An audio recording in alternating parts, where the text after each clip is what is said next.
and still is present in everyone's heart and even within every invisible atom.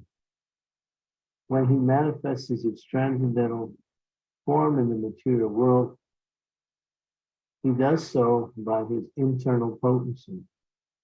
The external potency of marginal energy, material energy has nothing to do with his eternal form.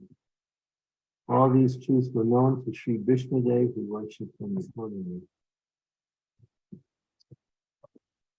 Omagyantamidandasya Janarjana Savakara Chaksu Undaritam Nina Tasmai Sri Guru Namaha Sri Chaitanya Mino Bistam Sakitam Nina Bhutale Swayam Rupa Kadam Mayam Vistam Vandeham Siguro Siyutaka Vitamalam Guru Vaishnavam Sya Sri Rupam Sagujatam Sahagana Draganatam Vidam Tam Siddhivam Sadvaitam Parijana Sahitam Krishna Chaitanya Devam Sri Radha Krishna Padam Sahagana Lalita Sri Vitakam Vidam Sya.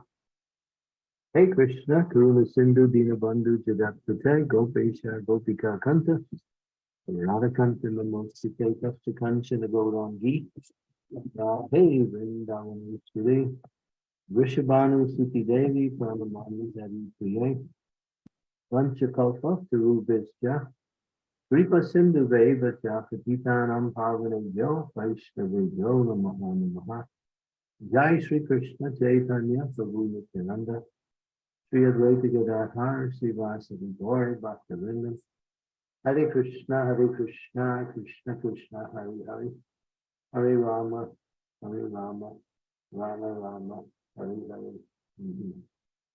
Vaitam Achyutam Anadi Nam Prabhupam Adyam Purusham Purusham Yovanam Cha Videsha Durlab Avadurlam Atma Bhakto Govindam Hare Purusham Tamaham. It is mentioned that the Lord has 16 energies and 3 primal energies. And all of these, Rashya Shakti with the highest Suyate Svabhavaki Jnana Bala, they all work according to his desire. He manifests both the internal spiritual energy and the external material energy, along with the subcategories of energy simply by his desire. If Krishna wants to do something, he simply connects him, he turns his attention to a particular one of his energies, and he does nothing. All he does is think, and that energy acts according to his will.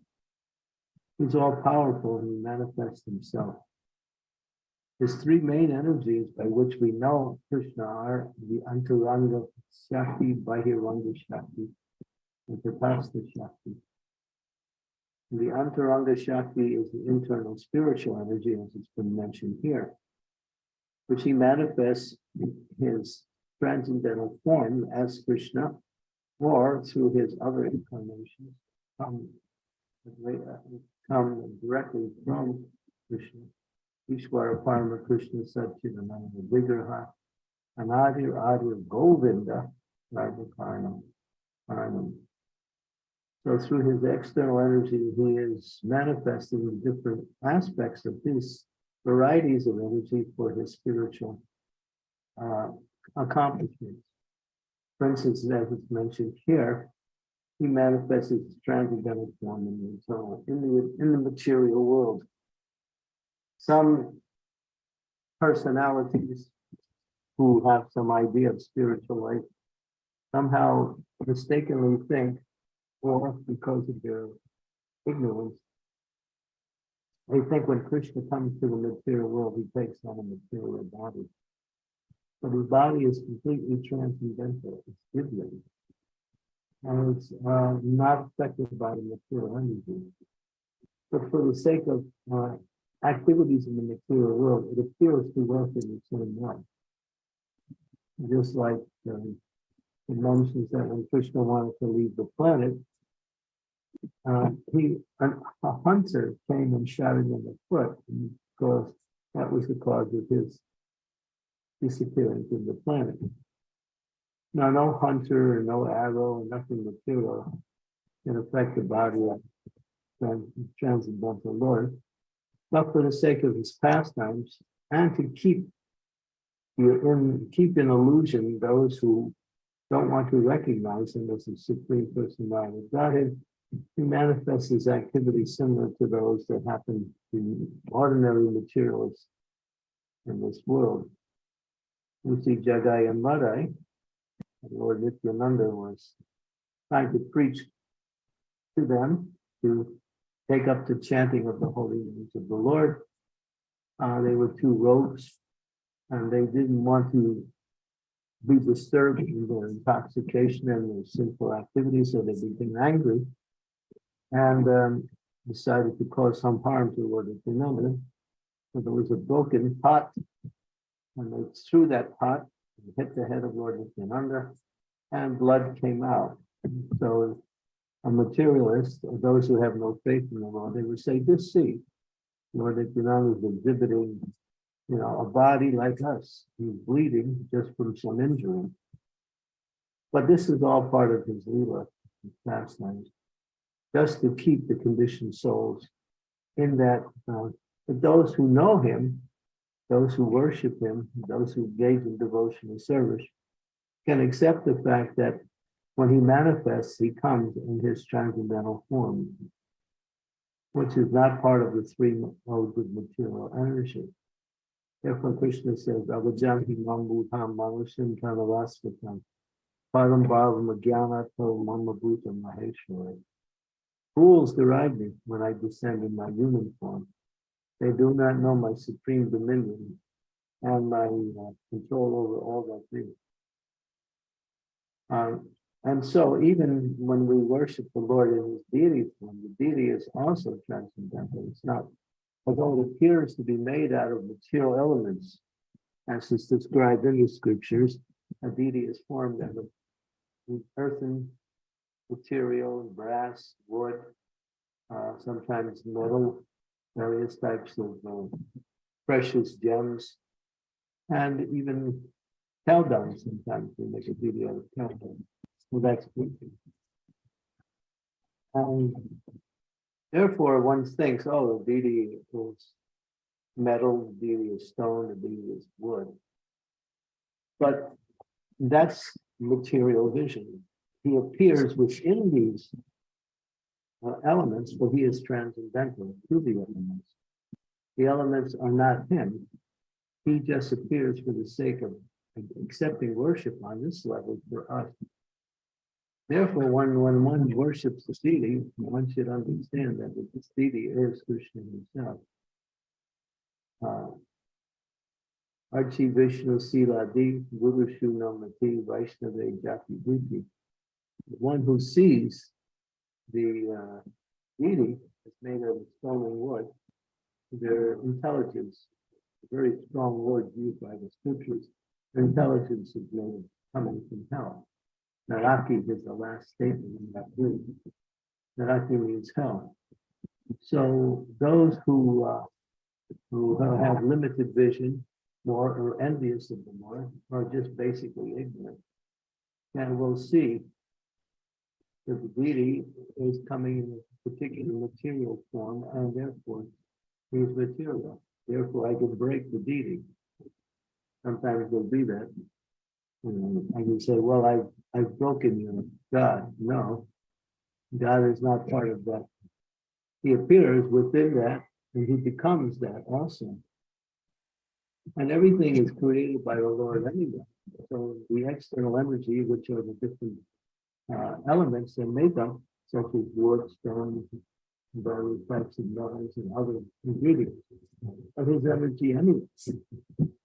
So if he wants to appear within his energy in a certain way, it doesn't mean the energy is him, but he is the controller of that energy, and he uses it to he can appear, so we can worship him. That's called a virtue manifestation. So here we see Vishnu. He's in full knowledge. He knows the Lord now has nothing to do with the material world, though he is appearing in the material world. And because we knew that, when we saw Krishna, we immediately saw the Supreme Personality of Godhead, not just some powerful chariot driver who was on the battlefield. We saw the Supreme Lord himself. So one who thinks, who thinks that the Lord will come to this material world becomes like us. It becomes accepted by the material because they're called Pashandi. Pashandi means atheist. Means they have no knowledge at all, and they simply have material platform. But the devotee knows, and when the Lord appears in anywhere, in anywhere, any place, either in the material or in the spiritual realms, he is in his pure transcendental essence. He never changes that.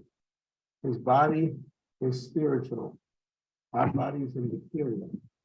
Our bodies will come at one time. When we were young, we were very good-looking boys and girls. We were so cute. And growing up, girls always become so beautiful when they reach the teenage age. And then as time goes on, the body starts to change, starts to break down, deteriorate. And then signs of old age start to appear in, the skin gets wrinkled, the body starts to get lopsided in different places. And it gets, and then you have to, in order to keep it going, you have to have so many medicines and supplements and minerals, and you have to have hearing aids, and you have to have canes for walking, glasses for seeing. Now the body is just what it is. It's not us. It's a form that's been given to us because of our desire to try to enjoy this material world. So we are stuck within this material body. So our body is a bad bargain. As Srila Prabhupada would say, you go, just like you go to the store, you want to buy something, you leave, you buy the wrong thing. You take it home and you realize this is not what I need, but there's no return on the product. Once you bought it, you keep it. So Prabhupada said this body is a bad bargain, but it can be used in the service of the Lord, and therefore that's the best use of a bad bargain. So you can turn something inauspicious into something auspicious as an opportunity to engage in devotional service. Therefore, those who engage in devotional service, their bodies also become transcendental or spiritual. Prabhupada was discussing this point with one Dr. Patel. You can hear him regularly speaking with Srila Prabhupada, mostly in 1974 when Prabhupada spent a lot of time in Bombay. And many times he would discuss philosophy with Prabhupada, and sometimes even argue with Srila Prabhupada. So one time Prabhupada said, well, the spiritual master's body is spiritual. And Dr. Patel immediately said, yes, that is true, but not like Krishna's. And Prabhupada said, spiritual means spiritual. There's no such thing as too spiritual. Spirit's one, not two. And then discussion and argument ensued. And Prabhupada was trying to explain how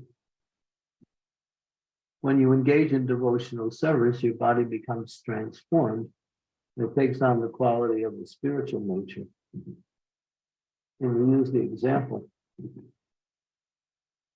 When you put iron rod into the fire and you leave it there, and it gradually becomes hot, more hot, red hot, white hot. And then at one point, the metallic qualities of that piece of iron no longer exist. It's pure fire. And so whenever you touch it, it will burn. So using that example, Prabhupada illustrates that when you are fully absorbed in the devotional service, body, mind, and words, then you're actually spiritualizing your whole existence, not just your body, but everything in connection with it. And the body particularly becomes spiritualized. We actually have examples. Of course, they say when a sannyasi dies, the body is not burnt. The body is put into a samadhi, and then the body actually, we say, oh, you don't bury a sannyasin's body, you put it into samadhi. If you go to Sri Rangam in South India, in the Sri Rangam temple there, you'll see the form of Ramanujacharya, the original Acharya of the Sri Sampradaya. They've taken his body after he departed and they put it in resin, kind of a substance for preserving. And if you take darshan of that particular form, it's there in one section of the temple. You can see that he's still personally present there. It's quite powerful when, just by taking that darshan. The presence of Ramanujacharya is so valuable to his body, which is now being put in display and encased in resin. There is a saint in the Christian tradition. There are at least 2 or 3 saints. One that stands out is Saint Teresa of Avila. Avila is a place in Portugal where, when she died, her body remained intact for 400 years after. There wasn't a slightest bit of deterioration in the body after 400 years. And of course, now after that, some crazy people decided to cut the body up and take parts of it for their own, worship. So it's a little bit dismembered now. But there's another example of how the body, when it's fully absorbed, it actually takes on the quality. In other words, deterioration process doesn't happen. But that's a rare case. That's only for very, very highly developed spiritual people who are fully engaged and fully immersed on the spiritual platform. Well, so these are using these examples just to show even us in this material world, and our body also transforms. So what to speak of Krishna, whose body is never material at any time. It's pure spiritual energy. And it's non-different than him. When Krishna comes in his different forms, he doesn't change bodies. He simply expands himself into different forms in order to perform his pastimes, pleasure of his devotees, or to facilitate some activity in the material world. That's Krishna. That's Krishna. So when we know that, then we also should know that actually in any one of his forms, everything is completely spiritual, totally and wholly spiritual. That means it's not affected by the 3 modes: goodness, passion, and ignorance of the material energy. It's completely above those 3 modes and not within those 3 modes. Another example that we all should become completely aware of is the chanting of the holy names of Krishna. Krishna's name is Krishna. It's non-different than Krishna. It's holy and totally spiritual. Although it's comprised of 5 letters of the alphabet, K, S, R, and A, one will think, well, they're just 5 letters put together to name. But you can't do that with any name. Chant like any name. You can chant like John or Mary or Bobby. You won't get anything out of it. You'll just get tired. But if you chant Krishna's name, your consciousness becomes elevated and your mind becomes clear and purified. So this is the difference that Krishna's name, Namachintame Krishnas, Chaitanya Rasa Vigraham, Nitya Punya Sudya Nitya Mukta, Abhinnavam Nami Nami Nam. Abhinnavam means non-different than Krishna. So the holy name is descended. Goloka Premadana Harinam Sankirtan Ratin Jan Lilo 5. It's coming from the spiritual world, It's non-different than Krishna, and actually it's manifested as the complete form of the Supreme Personality of Godhead, as a mercy manifestation of the Lord, in order to purify the conditions and to awaken within in them the devotion to Krishna. So when you're chanting the holy names of the Lord, you're bringing that spiritual energy into your consciousness. Our consciousness in its natural state is pure. But when we connect ourselves with the material energy, it becomes cloudy. Just like water is pure. And when more water connects with something dirty, somebody puts some dirt in it, or it runs through a dirty pipe, or something, people put different things in the water, it becomes less pure. But that pure substance of water is never changed. All you have to do is do the filtering process and get out the residue, the dirt, and the water will again become back to its natural pure state. So our consciousness is like that. It's pure in nature, but because of the contact with the external energy, it becomes contaminated. And according to how we contact, such as if we want to make a lot of money, we connect with the mode of passion. If we want to be, very knowledgeable in spiritual life, or we want to be known as having many attractive qualities, we connect with the mode of goodness. And if we want to degrade ourselves by sinful activities, such as intoxication, excess sleep, and various types of harmful activities, then we connect with the mode of ignorance. And according to the level of connection, consciousness is covered. So according to that, just like a tree is a living entity. It has pure consciousness, but it's so covered by the tree body that one cannot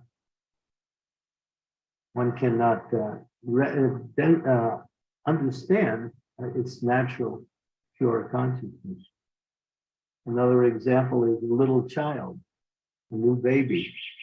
A baby can't really respond much, react to any external environment so much, because the consciousness is not developed until that body actually starts to grow. And the consciousness starts to expand according to the body. That's why sometimes even you'll find people who are called so-called spiritualists. They think animals have no consciousness or animals have no soul. But animals have consciousness, and wherever you see consciousness, you see the soul. So an animal may not be able to chant Hare Krishna or read and understand Srimad Bhagavatam, but it's pure spiritual consciousness, but covered by that material body. So according to the body, the degree of covering is there. And according to the association with the external energy, that compounds that. Therefore, in order for us to elevate our consciousness, we have to come in contact with the pure spiritual energy. Therefore, chanting, worshiping the Lord, engaging in various types of devotional service starts to elevate the consciousness back to its normal state of existence. And then one can perceive Krishna directly through purified consciousness. Otherwise, as long as our consciousness remains connected to the modes of material energy, we cannot understand, nor can we really connect with Krishna. So we have to go above this material energy by hearing, chanting, worshiping, serving, engaging like that, and associating with other devotees who do the same activities in different environments. So Bhishma Dev, he has pure consciousness, and it's amazing. He's on the battlefield. He's just been permeated with arrows. His body is racked with pain. He's still completely conscious, and not only is he conscious, he's Krishna conscious. Even amidst that all This were one of we celebrate the appearance of Bhishma Dev in the early part of the year every year. Usually just before Lord Nityananda's appearance day, about a week before that, we celebrate Bhishmasmika.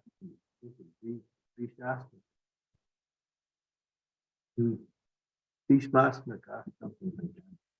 Bhishma Panchak, Guru Maharaj? Is that Bhishma Panchak? No. No, okay. That's later. That's the 5 days just at the end of Kartik. Bhishastami, I think. Bhishastami. He is such a great personality that he is given worship by people all around the world. He has that sacrificed his whole life in order to facilitate Krishna's desire to establish the Pandavas back onto the throne, or establish saintly rule back into the throne. So Bhishma is such a great personality, and we can't imagine being racked with so much pain, and at the same time still seeing Krishna in his transcendental form as Krishna. And it's not a small thing, because it's not that everyone who was with Krishna knew who Krishna was.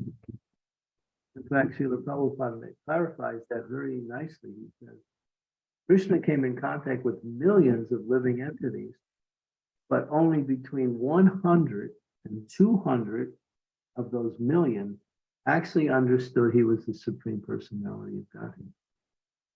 So what does that say? As Krishna says in the Bhagavad Gita, only by devotional service can I be known as I am, standing before you, and thus be seen directly. Only in this way can you enter into the mysteries of my understanding.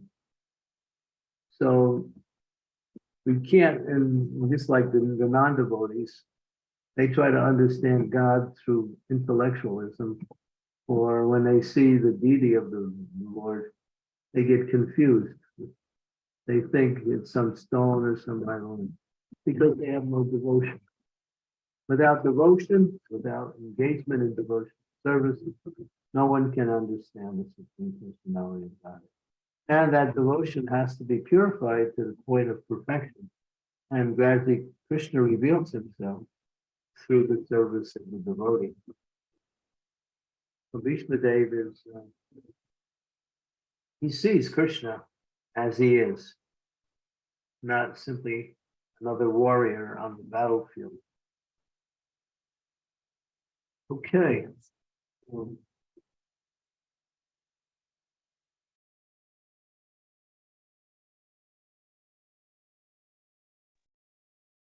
Thank you. Thank you so much, Guru Maharaj. It was very nice talk on, I could see how we linked how Krishna manifests in this material world in its transcendental form, and how a spiritual master's body is spiritual, is not material, and how by devotional service we can turn our bodies to in a spiritual form, how chanting of the holy name can purify our consciousness, and how the pure consciousness, by having a pure consciousness, we can take the darshan of Krishna. So thank you so much, Guru Maharaj. It was a wonderful talk. My devotees, if you have any question, comments, realizations, please unmute yourself and ask, and please keep your cameras on. And if you can't speak, please type it in the chat, and then I will read it for you. Thank you. Hare Krishna.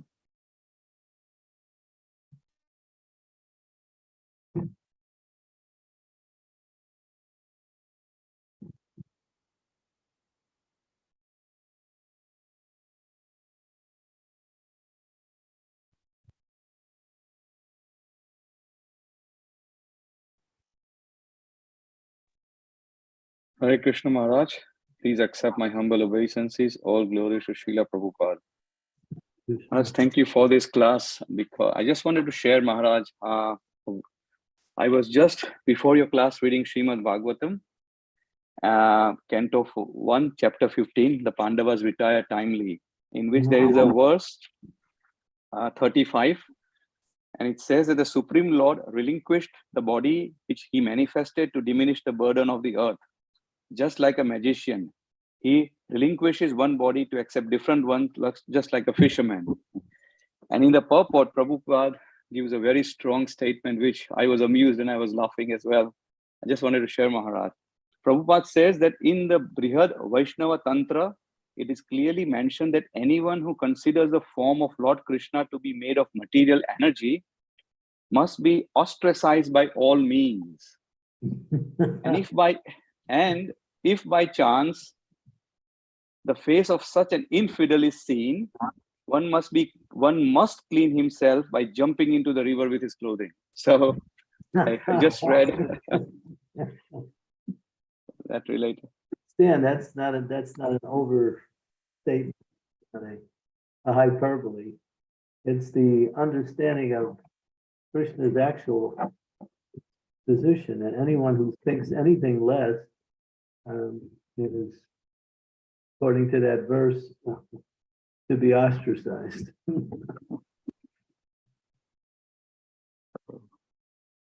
I thought, Maharaj, just to share this because it's a lot of organizations, Maharaj, that we come in contact during preaching, or at least they appear to be Vaishnavas, but then you scratch beneath the surface, they have this subtle impersonalism where Krishna is has a material, he's affected by the modes of nature when he has his incarnations. They say Krishna is impersonal, and from the impersonal energy, he manifests the form, which is material. That form is temporary, and but nothing about Krishna is temporary or material. Everything is eternal and purely spiritual. But he's like a magician. You can't understand a magician if you have no understanding of how he works, what he's doing. And you get amazed by the magic he makes. So yeah, we are also seeing Krishna's magic. But those who have devotion, they can understand, according to Scripture, according to that obviously spiritual and material are two opposite things. Material is temporary, spiritual is eternal. Material is limited, spiritual is unlimited.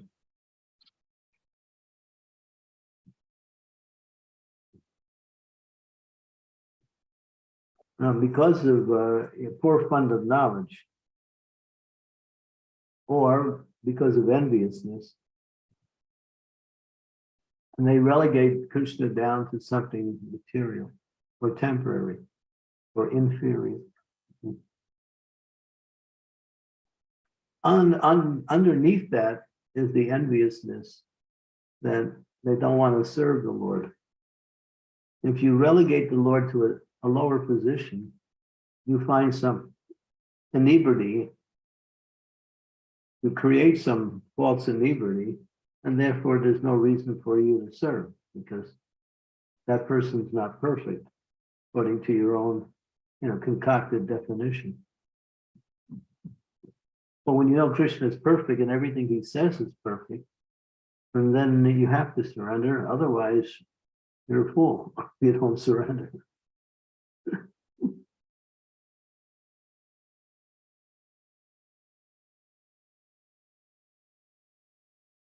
They don't want to surrender. That's why Prabhupada spent a lot of time explaining what is not, just for us to understand, because most of it is what is not. Very little of it is what is. The world is just full of ignorance, speculation, material vision. It's like we see somebody, and we see them according to the body they have. That's a limited form of vision. We don't see behind that body. There's something to give it that gives activity to the body, and that same activity, that force that's giving activity to the body, is not of the same nature as the body. It's like you have a car, and you have a driver. The driver is completely different from the car. The car is made of different types of metals and rubber and various types of mechanical arrangements. But the body of the driver, he is conscious. The car is not conscious. So we can understand that nobody's body is conscious, but because there's a soul there, it gives life and consciousness to the body. And so to see another person means to see them both on the physical level in order for us to interact accordingly, and at the same time seeing them as in the spiritual level, and also to apply the proper consciousness in interacting with them on that level. So that's Vidya Vinaya Vidya Sampane Pramani Davihastani Suni Chaiva Swapati Pandita Pandita Samadarshi equal vision. Because people don't see equally, they make different gradations, and therefore they exploit, they push down those who are lower, they criticize those who are equal, and they're envious of those who are superior. So we create these false things, superior, inferior. That's all material. Nothing to do with it.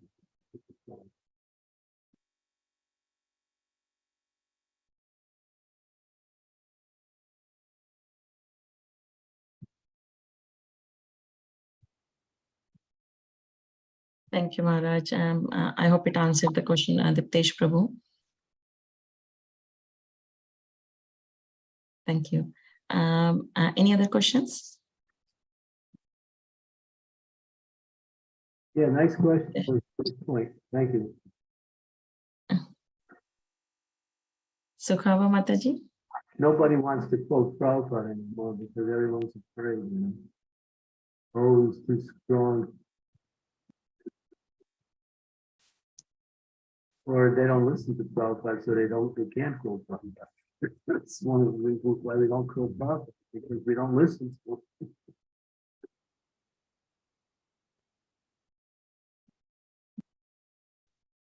You have to listen to Prabhupada, because what Prabhupada is saying is nourishment. Guru Mukha Padla Vakya Chite Te Korea Aikya Anakarina Mamanayat. The words of my spiritual master, that's my life, that's my food, that's my substance, that's my happiness. That's everything. For a devotee, the spiritual master is everything. And for us in ISKCON, Srila Prabhupada is everything. We don't hear from Srila Prabhupada, we'll never become Krishna conscious. We can hear by reading his books, which his words, and we can hear by hearing his lectures. The books are more important than the lectures because the lectures are time, place, and circumstance. But the books are absolute transcendental knowledge that is actually the foundation for everything that he said. He says here, I'll read it. There's a quote here right on the wall where I'm saying, whatever I have wanted to say, I have said in my books. If I live, I will say something a little more. If you want to know me, read my books.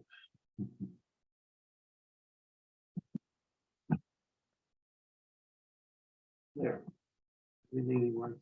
His lectures are also very interesting because they open up different points and kind of relationship to different. But the books are, they're the absolute principle of his teachings.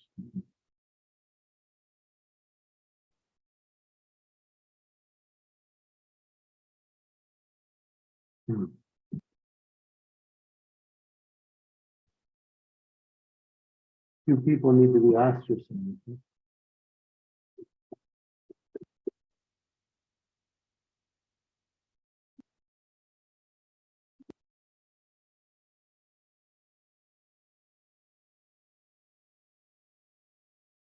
It does happen.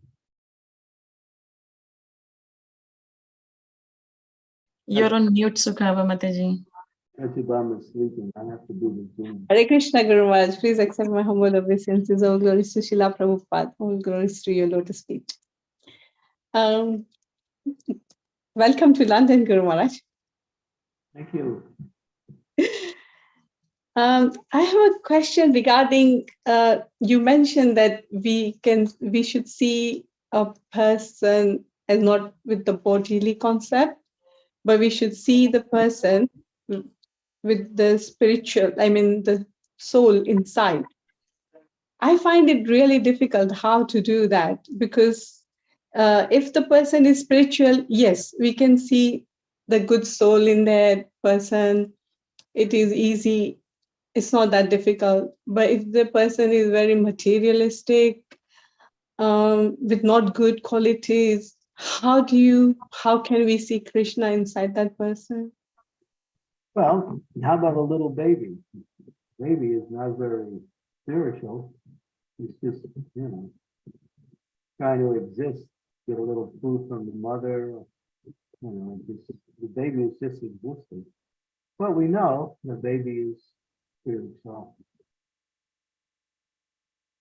So the body covers the soul, and it's reflected through the consciousness, which is based on the mental state.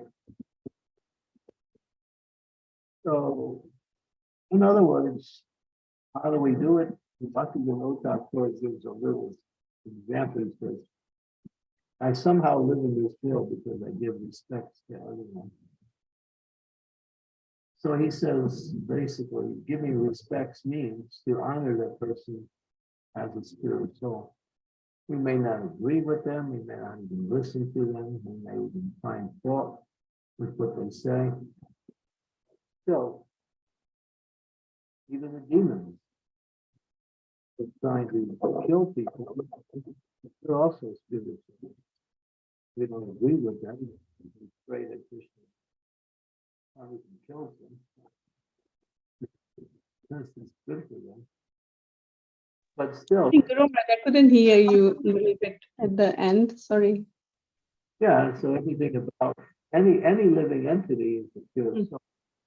But just give respect, practice that mood of respect, to give respect. Just like last night, I was coming through the airport. It was late. It was about midnight. We came in and there was yelling in one place when I was going through the immigration part there.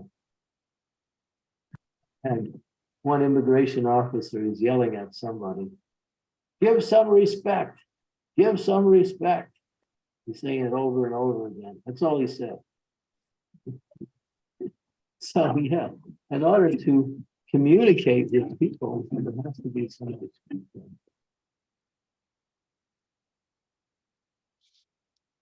Guru Maharaj, we can give respect if the person is sometimes, okay, we don't know that person, but still we can respect that person. But if the person is behaving very badly, that yeah, you don't associate with them. yeah. You respect them for who they are. They belong to Krishna, but they're an illusion.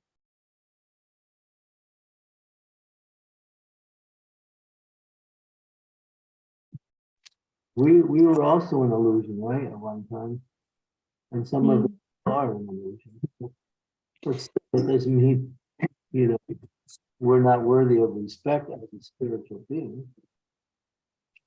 The spiritual essence is what's respectable, not the body. But their consciousness is bad as well, isn't it? Like if they're behaving so badly, it's not only body, it's their consciousness is not good as well. Yeah, so and that seems to be, that becomes the prominent feature. You see that, and then you distance yourself from that. So sometimes we think maybe they should just chant Hare Krishna. Nobody bothered. They should take up devotional service. Give them some prashad and they will have to know it. So it's okay to keep a distance from them, isn't it, basically? I would say 100%, yeah, because unless you can't avoid that, Mm. then you have to be tolerant. If you can avoid it, yeah. Mm. Devotees are non-confrontational. Mm.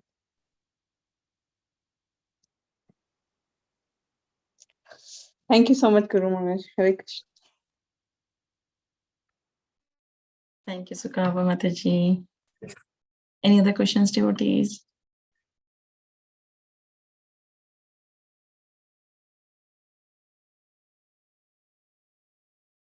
So, Guru Maharaj, while we're waiting, I have a question.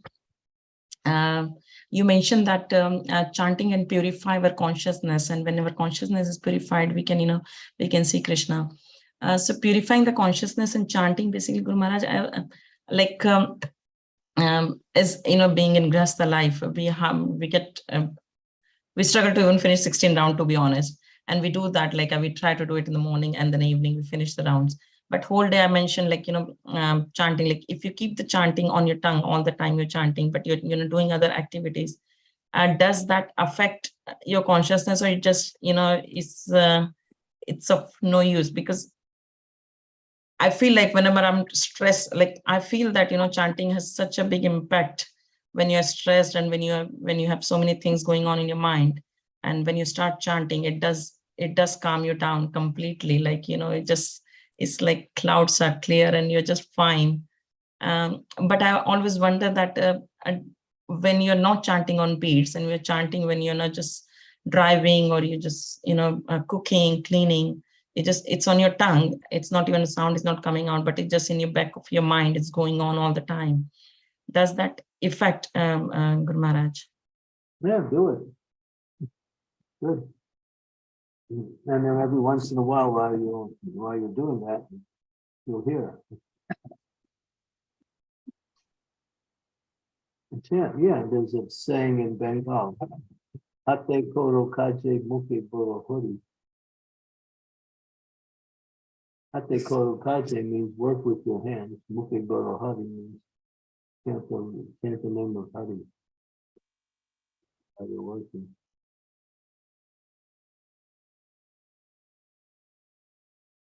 Yeah, remember Krishna.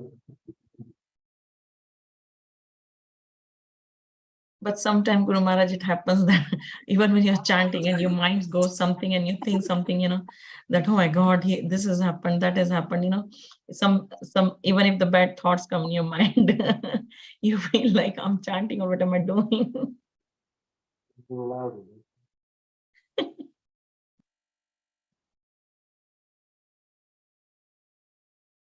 To never give up remembering Krishna. The chanting leads to the consciousness of remembrance.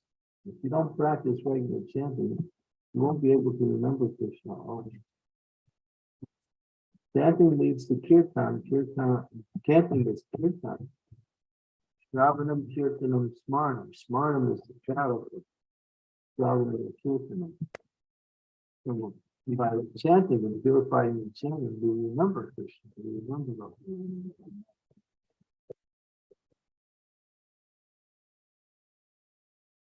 Thank you. Thank you, Guru Maharaj. That helps. Thank you. I think we're almost at the hour. Sorry, Guru Maharaj, I can't hear you.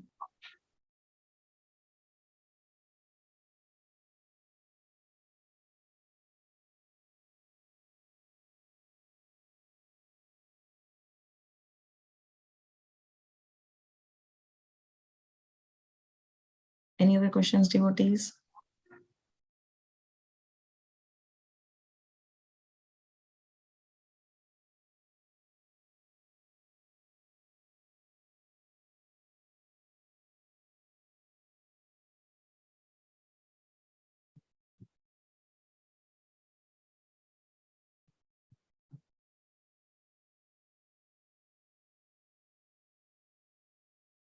So it looks like there are no questions, Guru Maharaj. So we can end the call now.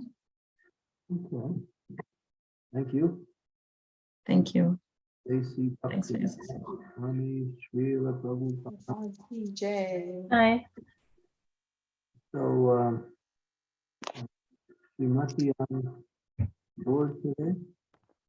Yes, Srimati Mataji, let me Hare see. Krishna Guru Maharaj, please accept my humble obeisances. All to Shri Prabhupada. Yes, Guru Maharaj. So tomorrow, we're celebrating Radhastami in summer, since I won't be available. And Sunday is Bhakti Ashram here in London, so that day is also. We might be able to tune into the Hill History classes, which come early in the morning according to the UK time. And Monday and Tuesday, I should be available. Yes, Guru Maharaj. Not Monday, not Sunday, Saturday and Sunday. Yes, Guru Maharaj. Yeah. Thank you. Thank you, Guru Maharaj. Okay, Hare Krishna. Hare Krishna Guru Maharaj. Prabhupada. Ki Jai. Thank you, Guru Maharaj. Hare Krishna Guru Maharaj. Thank you very much. Hare Krishna. Hare Krishna Guru. Thank you. Hare Krishna Guru Maharaj. Hare Krishna, dear devotees. Thank you so much for logging in. Hari Hari. So nice to have your association. Hari Bol. Hari Bol, Hari Hari Bol. Krishna. How's your India trip, Satyabhama? It was very, very nice. Very nice. Nice to see quite a few of them. You, Susanna Mataji, Sridevi Mataji, Dami Prabhu. I'm not sure if you're in the train or you're in the car, how you're driving. Or you're in a helicopter. I'm just driving. Okay, safe driving, Prabhu. Hari Bol, everyone. Hari Hare Krishna. Krishna. Hare Krishna.